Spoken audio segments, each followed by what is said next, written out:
दोस्तों हमारे YouTube channel के एक दर्शक जिनका कि YouTube पे नाम जबरा फैन है, उन्होंने डिमांड करी है कि पतंजलि मेगा स्टोर खोलने का प्रोसीजर क्या है, कितना इन्वेस्टमेंट है, क्या क्या खर्चा आता है। तो इस वीडियो में मैं आपको बता देता हूँ आप बहुत ही शॉर्ट में कि क्या प्रोसीजर है और क्या खर्चा आपको आने वाला है। जिनको भी जानकारी चाहिए इस वीडियो को पूरा देखें ताकि आपको आगे से कोई समस्या नहीं आएगी।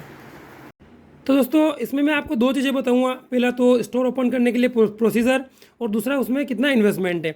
तो पहले बात कर लेते हैं अपन प्रोसीजर की।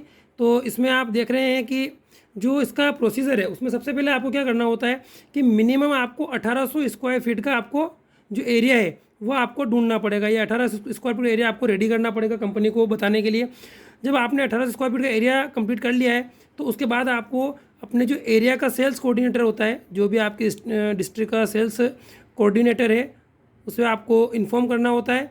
सेल्स कोऑर्डिनेटर आपके जो एरिया आपने देखा है, जो आपने लिया है, उसको इंस्पेक्शन करने के लिए आपके उस जगह पे आएगा। सेल्स कोऑर्डिनेटर आपके उस एरिया पे आएगा, उसको इंस्पेक्शन करेगा। उसके बाद उस एरिया के आपके फ़ोटोज़ जो है वो खींच करके उनको वो कंपनी में भेजेगा हरिद्वार में।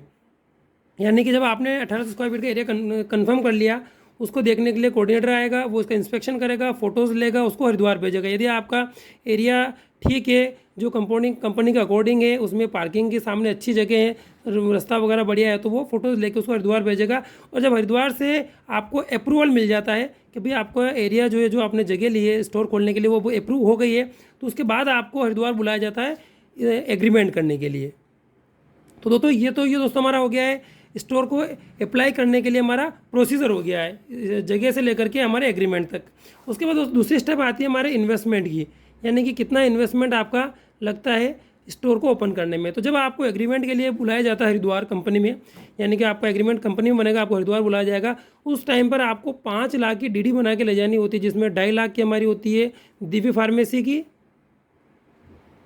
और 2.5 लाख की हमारी होती है पतंजलि आयुर्वेद की, पतंजलि आयुर्वेद लिमिटेड PAL, और दिव्य फार्मेसी की हमारी 2.5 लाख की हमारी ये हो जाती है। तो दोनों मिला के दोस्तों ये हो जाती है टोटल हमारे 5 लाख रुपए। तो 5 लाख का हमारा फर्स्ट इन्वेस्टमेंट हो गया, वो हो गया हमारा सिक्योरिटी, जो कि रिफंडेबल होती है जब स्टोर आप क्लोज करते हैं।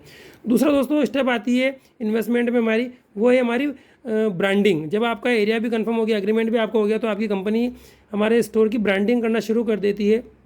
ब्रांडिंग में दोस्तों हमारे आपके जो स्टोर के अंदर जो फ़ोटोज़ लगते हैं पतंजलि के, स्वामी जी के, जो भी एडवर्टाइजमेंट वगैरह, ये हो गया।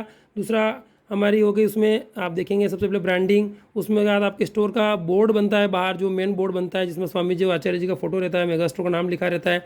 उसके बाद आपका आ गया स्टोर का फर्नीचर भी कंपनी वहीं से आपको भेजती है। उसके बाद दोस्तों हमारा वैद्य का केबिन हो गया, ये चीज़ें सारी उसी में इंक्लूड रहती है। वैद्य केबिन, दिव्य फार्मेसी जो होती है जिसमें मेडिसिन अलग से रहती है, उसका पूरा अलग लेआउट रहता है।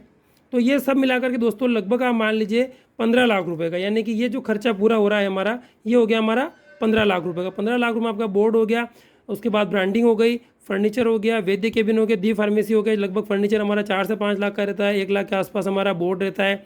ब्रांडिंग हमारी 2 से 2.5 लाख रुपए की होती है। सब पूरा मिला करके हमारा 15 लाख रुपए का खर्चा आप मान लीजिए, जिसमें हमारे पूरे स्टोर की ब्रांडिंग हो जाती है। तीसरे नंबर पर दोस्तों आता है हमारा बिलिंग।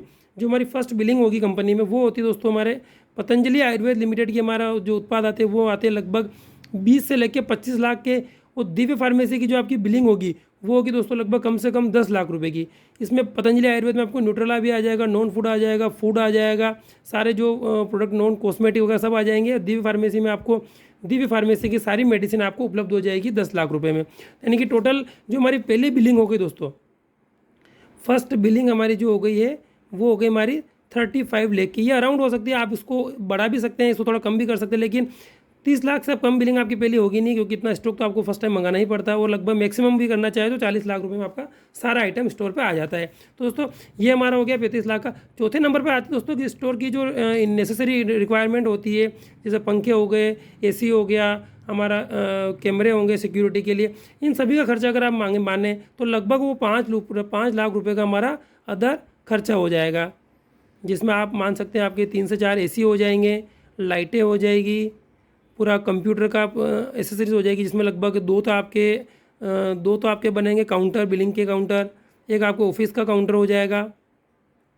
और ये छोटा मोटा जो खर्चा मिलाकर आप 5 लाख मान सकते हैं। अगर अपन अब टोटल लगाए पूरा खर्चा कितना हो रहा है, तो अपन देखेंगे सबसे पहले 5 लाख रुपये हमारी सिक्योरिटी हो गई, दूसरा हमारा 15 लाख रुपये का ब्रांडिंग एसेसरीज हो गई, उसके बाद 25 लाख रुपए की हमारी पतंजलि आयुर्वेद की बिलिंग हो गई और 10 लाख रुपए की हमारी दिव्य फार्मेसी की बिलिंग हो गई और 5 लाख रुपए का हमारा अदर खर्चा हो गया। तो टोटल खर्चा अगर आप काउंट करेंगे तो ये हो रहा हमारा 20 और 45, 55 और 60, यानी कि 60 लाख रुपए का हमारा खर्चा हो सकता है मैक्सिमम पतंजलि मेगा स्टोर को ओपन करने में। तो आप देख रहे हैं प्रोसीजर मैंने आपको पूरा बता दिया है, यहाँ से लेकर के यहाँ तक ये पूरा प्रोसीजर हो गया है। इन्वेस्टमेंट ये आपको मैंने बता दिया है, ब्रांडिंग हो गई, उसके बाद सिक्योरिटी हो गई, बिलिंग हो गई, तो सब मिला करके हमारा टोटल जो खर्चा हो रहा है वो लगभग हो रहा है हमारा 60 लाख रुपए में स्टोर आप ओपन कर सकते हैं। दोस्तों ये पतंजलि मेगा स्टोर है। अगर आप चिकित्सालय ओपन करते हैं थोड़ा उसमें कम होता है, आरोग्य केंद्र करते हैं उसमें और कम खर्चा होता है। तो दोस्तों यदि आपको इसके बाद भी कोई डाउट रहता है तो आप मुझे अपने वीडियो के अंत में आप कमेंट करके पूछ सकते हैं। कोई जानकारी आपको चाहिए वो भी आप मुझसे पूछ सकते हैं। आज की वीडियो की जानकारी आपको कैसे लगी या मुझे कमेंट सेक्शन में जरूर बताएं। वीडियो यदि आपको अच्छा लगे वीडियो को लाइक करो, साथ ही चैनल को सब्सक्राइब भी जरूर कर लें। ओम वंदे मातरम।